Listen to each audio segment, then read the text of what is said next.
Hello student, welcome to Equator Academy Dehradun. और एक और छोटा सा मैं टॉपिक आप लोगों के लिए लाया हूं जो आपके चाहे आपका एमसीक्यू एग्ज़ाम हो या आपका इंटरव्यू हो या आपका मेंस का एग्ज़ाम हो, उसमें आपके डिस्क्रिप्टिव एग्ज़ाम में आ सकते हैं। ठीक है, तो ये टॉपिक क्या है? आज के जितने भी न्यूज़पेपर है, द हिंदू, इंडियन एक्सप्रेस, सभी में आया है, no need for more talks on resolve the कटचट जो है इशू सेज श्रीलंका। ठीक है, तो वहाँ की देखें, श्रीलंका की जो फॉरेन मिनिस्ट्री है, जो आपके फॉरेन मिनिस्टर हैं अली सबरी, उन्होंने ये जो स्टेटमेंट है वो रिलीज़ किया है कि ये जो आइलैंड है, इसमें इंडिया और हमारा श्रीलंका का जो डिस्प्यूट था 50 साल पहले ही हम लोग इसको क्या कर चुके हैं, सॉर्ट आउट कर चुके हैं।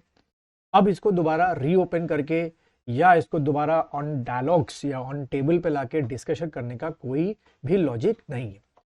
दूसरी तरफ अगर हम देखें, first official reaction yet to be recent remark of Prime Minister Modi and External Minister S Jaishankar on the island। तो हमारे पीएम साहब और हमारे जो फॉरेन मिनिस्टर हैं एस जयशंकर साहब, दोनों ने ये स्टेटमेंट दिया है। This is a problem discussed and resolve 50 years ago and there is no necessity to have further discussion on it। ठीक है, ये जो श्रीलंका के फॉरेन मिनिस्टर हैं उन्होंने साफ साफ इस बात को बोला। ठीक है, फिर अगर हम इसमें देखें कि ऐसा क्यों हो रहा है या इसकी लोकेशन क्या है, तो देखिए ये एग्जैक्ट लोकेशन मैप में दिखाई गई है आपकी इस आइलैंड की।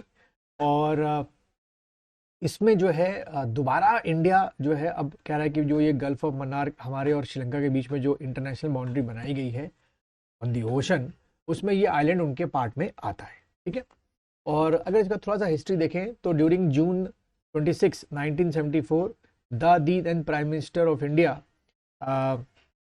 एंड श्रीलंकन जो उस समय थे आपके पीएम यानी कि Indira Gandhi and Sirima R D Bandaranaike signed an agreement to demarcate the boundary between the two countries in the historic waters from Palk strait to Adam's bridge.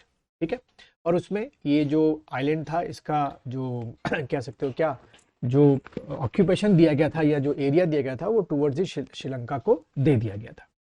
अब इसके पीछे जो पॉलिटिकल रीजंस बताए जा रहे हैं, अभी के जो न्यूज़पेपर या मीडियाज़ लिख रहे हैं कि अभी तमिलनाडु में जो लोकसभा के इलेक्शंस आपके होने वाले हैं उसकी वजह से ये हो रहा है। खैर, हमें उसमें नहीं आना है। हमारे यहाँ काम की चीज़ क्या क्या है जो हमको पढ़नी है या आपको जो असाइनमेंट के तौर पे समझनी है। पहला है कि आपको जितनी भी इंफॉर्मेशन किसके बारे में मिलेगी, आपका जो पार्क स्ट्रेट है, ठीक है, उसके बारे में मिलेगी, वो आप गैदर करोगे। वो आपसे आपके किसी भी एग्जाम में, एमसीक्यू में या इंटरव्यू में पूछा या डिस्क्रिप्टिव में पूछा सकता है। दूसरा, आप इंफॉर्मेशन जो है गैदर करेंगे किसके बारे में, एडम्स ब्रिज के बारे में। उससे आपके एग्ज़ाम में चाहे वो एमसीक्यू एग्ज़ाम हो, मेंस का एग्ज़ाम हो या इंटरव्यू हो, आपसे पूछा जा सकता है।